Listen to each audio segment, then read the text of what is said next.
देश प्रगत झालेले आहेत, फ्रान्स असेल, जर्मनी असेल, विविध जे देश आहेत, यामध्ये प्रामुख्यानं आयटी इंडस्ट्री आणि टुरिझम ह्या विषयांवर जरी देश विकसित झाले असतील तर त्याचं दळणवळण हे फार महत्वाचं आहे.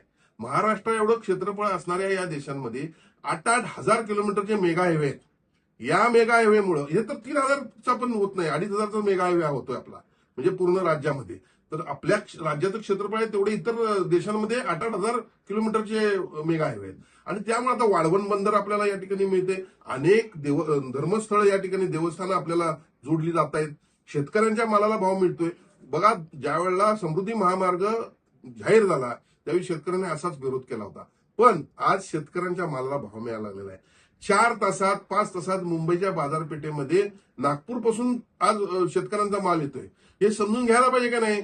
आज माझ्याकडे काल देखील आसपासच्या कोल्हापूर जिल्ह्यात आता नवीन जो अलाइनमेंट केलेला आहे, खरं म्हणजे मी सन्माननीय मुख्यमंत्र्यांना सांगितलं होतं की जे 60 मला वाटतं गावं या कोल्हापूर जिल्ह्यातून जात होती, त्या सर्व ग्रामस्थांना ज्यांच्या जमिनी जातात त्यांना मी मुंबईला घेऊन गेलो होतो आणि एमएसआरडीसी खातं हा महामार्ग करतोय, त्यांच्या माध्यमातून एक चांगली मिटिंग त्या ठिकाणी घेतली होती आणि हा महामार्ग अगदी अत्यंत यशस्वी तिकडे आम्ही निघालो होतो. पण आता नवीन काही लोकप्रतिनिधींच्या मागणीमुळे याचं अलाइनमेंट बदलते आहे. अलाइनमेंट बदलल्यामुळे अनेक शेतकरी आता नव्यानं या ठिकाणी ज्यांची जमीन जातात असे आहेत. त्यांचा मला काल फोन आला, अहो आम्ही सगळेजण येतो, यांचा काय संबंध आहे, हे राजकीय विरोध करतात. ज्यांच्या जमिनी जातात कोल्हापूर जिल्ह्यातल्या ते सर्व शेतकरी मला उद्या भेटणार आहेत, उद्या परवा 2 दिवसात. आणि त्यामुळं ह्यांचं हे आंदोलन फोन जाईल. मी या ठिकाणी आपल्याला जबाबदारीनं सांगतो आणि जबाबदार या राज्याचा मी आज कॅबिनेट दर्जा मला आहे, एक आमदार लोकप्रतिनिधी या नात्यानं आपल्याला सांगतो की कोल्हापूर जिल्ह्यात जे काही सीएम निर्णय घेतील, जे काही उपमुख्यमंत्री निर्णय घेतील, याच्याशी आम्ही बांधील आहोत. आणि कोल्हापूर जिल्ह्यामधील तमाम लोकप्रतिनिधींना सांगू इच्छितो, जे सत्तेत आहेत, सत्तेचा लाभ घेत आहेत, त्यांनी तर किमान अशा पद्धतीनं या महामार्गाला विरोध करू नये. सतीश पाटील म्हणले की न भूतो न भविष्य असा आपण मोर्चा काढायला. सतीश पाटलांची बडबड बंद करावी. त्यांच्या वक्तव्याला मी जास्त महत्व देत नाही, त्यांच्यात आता काय दम राहिलेला नाही. दादा, मराठा आरक्षणाचा मुद्दा पुन्हा एकदा पेटतोय. मनोज जरांगे पाटील उपोषण, सरकार कुठं कमी पडते काय? नाही, मराठा आरक्षणाच्या बाबतीत सरकारनं जास्तीत जास्त मराठा समाजाला देण्याचा निर्णय घेतलेला आहे, प्रयत्न करत आहोत. सारथीची बिल्डिंग आपल्याला बघा केवढी मोठी वाटत कोल्हापुरात उभा राहते.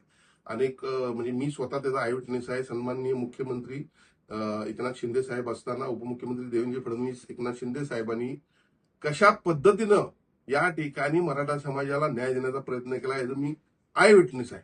आणि त्यामुळं अनेक वेळा अनेक माध्यमातून, नव्या माध्यमातून महाराष्ट्र मराठ्यांचा आहे आणि त्यामुळे अनेक विविध उपजाती आहेत, त्यांना देखील कुठलं नुकसान होता कामा नये. अशा पद्धतीनं सरकार प्रयत्न करत आहे. निश्चितपणे मराठा समाजाला योग्य न्याय सरकार देईल. गोकुळ इलेक्शन सध्या वातावरण तापलेलं आहे, यात महायुतीतच जोरदार रस्सीखेच चालू आहे, याच्यात शिवसेनेची काय भूमिका असणार? एक लक्षात घ्या, आता राज्याचे मुख्यमंत्री हे महायुतीचे प्रमुख आहेत. ज्यांच्या नेतृत्वाखाली राज्यामध्ये सत्ता आली ते देखील याचे प्रमुख आहेत. आणि त्यामुळं वरिष्ठांचा हा काही निर्णय असेल, मी सगळ्या बैठकांना आहे, उपमुख्यमंत्र्यांच्याकडे बैठक झाली, मुख्यमंत्र्यांच्याकडे बैठक झाली आणि यामध्ये मुख्यमंत्री किंवा उपमुख्यमंत्र्यांचा एकच होरा होता की महायुती म्हणून लढणार आहात का तुम्ही, मग त्यामध्ये एखादी सीट इकडे तिकडे होऊ शकते आणि म्हणून ही निवडणूक गोकुळची महायुती म्हणून आम्ही लढत आहोत. निश्चितपणे या निवडणुकीमध्ये ज्येष्ठ नेते, ज्येष्ठ मंत्री असतील, आमचे पालकमंत्री असतील, यांच्या नेतृत्वाखाली ही निवडणूक आम्ही जिंकून दाखवू.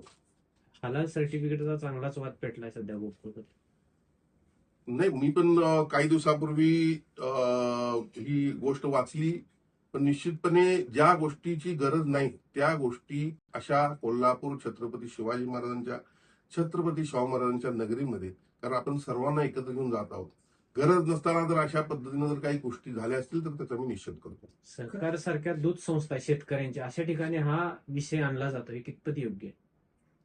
नाही बघा, आता ह्या बाबतीमध्ये माझा परिपूर्ण अभ्यास नाही आहे, पण लव जिहाद, लँड जिहाद, वोट जिहाद, फूड जिहाद या प्रत्येक गोष्टीमध्ये मी सातत्यानं जे कोणी अशा पद्धतीचं वागत असतील त्यांच्या विरोधात आहे. आणि जरी ह्या गोकुळमध्ये अशा पद्धतीचं चुकीचं जर काय होत असेल तर ते निश्चितपणे आम्ही थांबवू. थँक्यू.